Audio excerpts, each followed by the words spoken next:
남편이 바람피워 별거한 지 5년이 지났네요. 이제 34살 된 상간녀가 날 찾아와 이혼해달라더군요.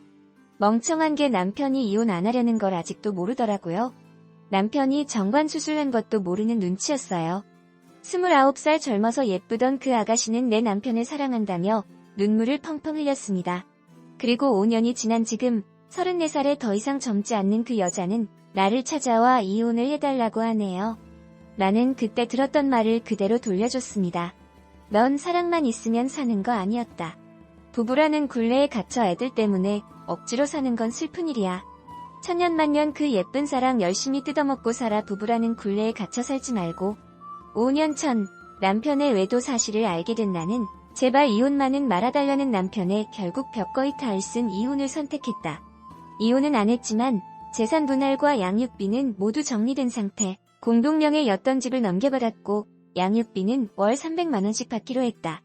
한 달에 500 정도의 월급을 버는 남편은 양육비를 빼고 나면 200만원 정도인데 상간녀는 결국 그런 남편과 신혼살림을 차리기 시작했다. 그렇게 5년이 지났고 나는 세월이 복수를 해준 것 같다고 느끼기에 이렇게 이야기할 수 있는 것 같아요. 5년 전에 남편 인도를 알게 되어 별거를 시작했습니다. 당시 8살, 5살의 둘 키우느라 정신없기도 했고 결혼 전부터 출장이 잦고 야간 작업도 많은 직장인 거 알고 있어 임박을 하건 늦게 들어오건 그런가 보다 했네요. 그런데 오히려 상간녀가 이런저런 신호를 저한테 보내더라고요. 제 전화로 전화해서 말없이 끊기도 하고 남편 차에 귀걸이, 립스틱 등을 두기도 하고요. 애들 생일날 집으로 선물까지 보내더라고요. 어제나 내가 자기 존재를 알아주기를 바라는지 둔한 저도 알 수밖에 없더라고요. 1차로 핸드폰이랑 블랙박스 살펴봤는데 깨끗하더라고요. 핸드폰이야 그렇다 치고 블랙박스가 깨끗한 건 그게 더 의심스러운 거지요. 확신을 가지고 남편 메일을 반도 깨끗했기마 증거 찾기가 그렇게 어렵진 않았어요. 남편 출장 갔을 때 남편 컴퓨터 외장하드 책상에 있는 USB까지 업체에 가져가 숨긴 파일 전부 다 찾아달라 했거든요. 남편 비밀번호 만드는 패턴도 알고 있어 업체에 알려줬더니 쉽게 찾더라고요. 남편 성격이 꼼꼼하기는 한데 추억들을 못 버리는 성격이에요. 저랑 연애 시절 문자들도 다 파일로 저장해 가지고 있는 사람이고 가족 사진들도 제가 아니라 남편이 다 파일로 정리해 가지고 있고 연애 시절 편지 간단한 쪽지 하나도 다 모으는 사람이에요. 신혼 초 전 애인들과의 흔적들도 못 버리고 가지고 있다. 싸움이 난 적도 있었지요. 미련이 아니라 자기 청춘의 흔적이고 추억이라 못 버린다 버텼던 사람이에요. 인도도 추억인데 다 모아가지고 있을 게 뻔했거든요. 결국 잘 정리해 파일 찾았고 증거들이 되니 잘못했다. 빌더라고요. 간단한 문서 작업만 했지. 컴맹에 가까운 제가 그걸 찾아낼 줄은 몰랐나봐요. 상간녀 만났는데 저보다 9살 어린 아가미는 아니고 평범했지만 젊어서 예쁘더라고요.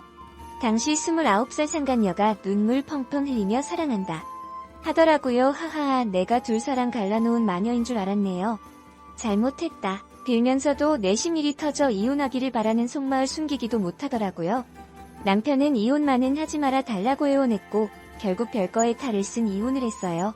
이혼만 안 했을 뿐 재산 분할하고 양육비 받고 있고 양육비에 대해 공증도 받았어요. 공동명의였던 집도 제 소유로 넘겨받았고 집 구할 때 결혼자금 반반이었거든요. 양육비는 월 300씩 받기로 했어요. 남편이 부자냐고요? 아니요. 천재산 저한테 넘긴 집 한 채가 다였어요. 급여는 당시 실수령 500만원 틸랑말랑 정도였죠. 조건이 있었어요. 제가 아이들이 성인이 되기 전 재훈씨 집값의 절반을 남편에게 양도해야 하고 양육비도 월 300씩 주는 거도 재훈씨에 주지 않는다. 아이들이 성인이 될 때까지 아빠의 인도 사실을 알리지 않는다. 등등이었죠. 당시 재혼할 생각이 조금도 없어서 받아들였어요. 저도 남편이 정관 수술 받는 걸 조건으로 걸고 함께 병원 가 수술시켰네요. 애들한테 배다른 형제 생기는 게 끔찍하기도 했고 남편한테 다른 애 생기면 내 자식들한테 사랑이든 금전적 지원이든 안 돌아올 듯해서요.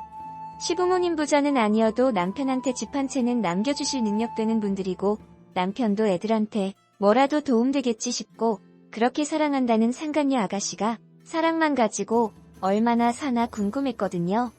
남편은 영룸을 얻어 살기 시작했는데 상간녀가 집 사고 들어와 함께 살더라고요.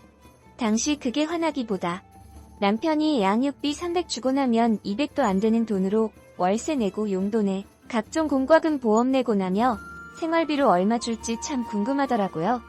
그 후 상간녀 아가씨가 보란듯이 열심히 SNS에 신혼 살림이라도 차린 사진 올리던데 그래봤자 상간녀지요. 월 1에서 2회 주말이면 시가에서 남편과 애들이 1박 2일 만나거나 저랑 애들 남편 만나서 간단히 영화 보고 인식하거나 하는데 상간녀 혼자 열심히 신혼놀이 해도 행복할 리가 없는 것 뻔히 알죠. 상간녀 시가로 몇 번 찾아갔지만 시가에서 인정 안 하고 동네 사람 부끄럽다고 오지 못하게 해요. 맨날 SNS에 예쁘게 연애하며 사는 듯 하더니 작년 제가 차 바꿀 때 남편이 성과금 나온 돈 1,500만 원 보탠 걸 알게 되더니 저한테 처음으로 전화해서 따지더라고요. 집 가져갔으면 됐지 알거지로 쫓아내놓고 양육비로 300이나 가져가 놓고 1,500 받아갔다고 양심 없다고 목소리까지 부들부들 떨며 내게 저는 말했죠. 달라고도 안 했는데 주더라. 서류상 남편과 나는 부부인데 남편이 부인 차 사는데 돈 보태주는 게 뭐가 이상하니? 상간녀가 본처한테 그걸 파지는 게 더 어이가 없다. 아이 번호 차단할 테니 너도 내 번호 삭제해라. 상간녀 만나달라 하기에 5년 만에 처음 얼굴을 봤는데 이제 34살 된 상간녀 더 이상 젊지 않아 보이더군요. 할 말은 이혼해 달란 거였어요. 멍청한 게 남편이 이혼 안 하려는 걸 아직도 모르더라고요. 자기도 결혼해서 살고 싶다고. 멍청해서 아직 남편이 정관수술한 것도 모르는 눈치였어요. 알려줄까 하다 그냥 5년 전 그 상간녀가 한 말 돌려줬네요. 넌 사랑만 있으면 사는 거 아니었니? 부부라는 굴레어 갇혀 애를 때문에 억지로 사는 건 슬픈 일이야. 천년만년 그 예쁜 사랑 열심히 뜯어먹고 살아. 부부라는 굴레에 갇혀 살지 말고 라고 해줬네요. 남편도 용서한 게 아니에요. 상간녀보다 남편이 더 미워요. 남편도 집값 충분히 치르고 있다고 생각해요. 그리 이뻐라 하는 애들 못 보고 지방에서 둬버리고 애들한테 거짓말해야 하고 13살 큰딸든 이미 희망 때문이었든 애들에 대한 죄책감 때문이었는 정관수술을 요구하는 내 요구를 들어줬는데 5년이 흐른 지금 그 속이 어떨까 싶네요. 물론 절실히 원하면 난임치료 통해서 애 가질 수 있겠지만 이제 50 바라보는 나이에 둘이나 있는 마당에 그런 짓 안 하겠지요.